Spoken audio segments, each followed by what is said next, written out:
Hey guys, how's it going? My name's Charlie. I'm your host. I'd like to say thank you for tapping in on my new podcast, Pulpit. It means a lot to me to see you stop by, and I hope your day is going by wonderfully.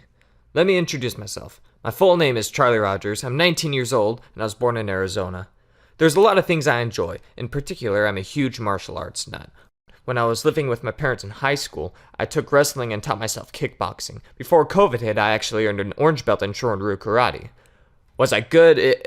Well, it depends on who you ask, but I won and lost a fair portion when I boxed my friends. Since graduating and moving to the city, I've enrolled in Thai kickboxing and Brazilian jiu-jitsu, of which I'm incredibly passionate about. But I started Pulpit to talk about my absolute passion, life. And I know it sounds corny, I know, but to me, life is art. The balance of safety and risk, the relief of simplicity, the gratification of self-improvement, that is life. Let me give you a picture. I was 16 years old. I stood 6'2" and I weighed 125 pounds. I was a scrawny kid. My hair was wild and curly. I had no sense in style, and I wanted to be a rapper despite my evident stutter. It definitely didn't help my image that I had inch-thick glasses in rectangular frames, and I wore white socks with my dollar store sneakers, and not only did I wear khakis, but khaki cargo shorts was a regular part of my outfit.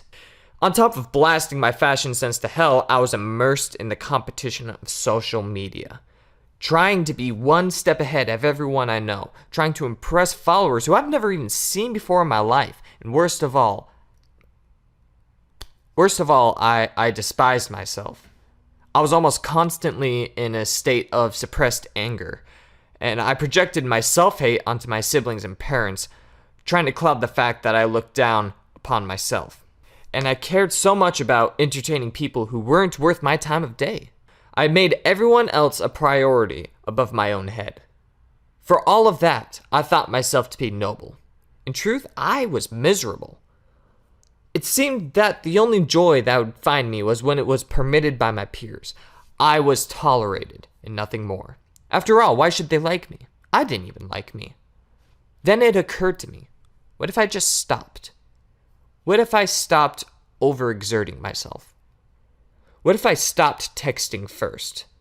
Well, hopefully, my so-called friends would notice the absence and text me for a change, right?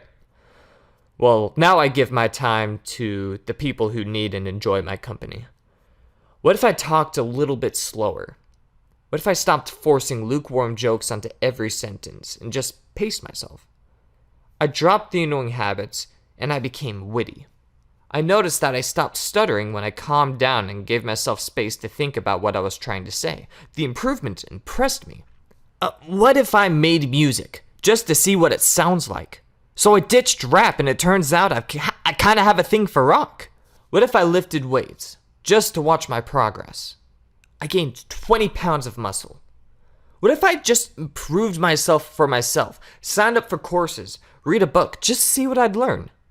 Suddenly, I forgot to care so much. I found enjoyment in myself. I did what I want because I wanted to, and I didn't do what I didn't want because I didn't want to. I can actually look at myself in the mirror now.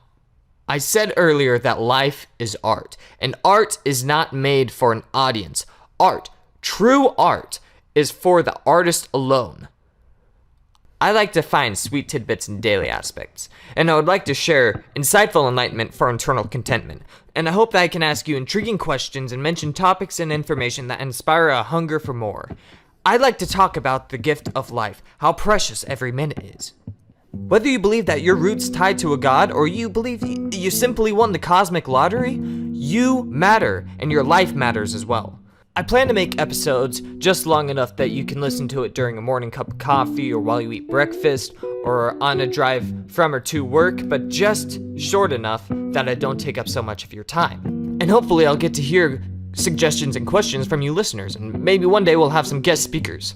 I want to say thank you for dropping by. It means a lot to me. I hope that you have a great day today. If you ever feel down, just remember that you're never alone, even if you don't feel or know it. Remember to drink some water, eat some fruit, get some sun. Make sure that you take a deep breath every once in a while. I think I'll end it here. I'll see you guys next week. Also, feel free to stick around and listen to some relaxing guitar loops by my incredibly talented friend, Jason.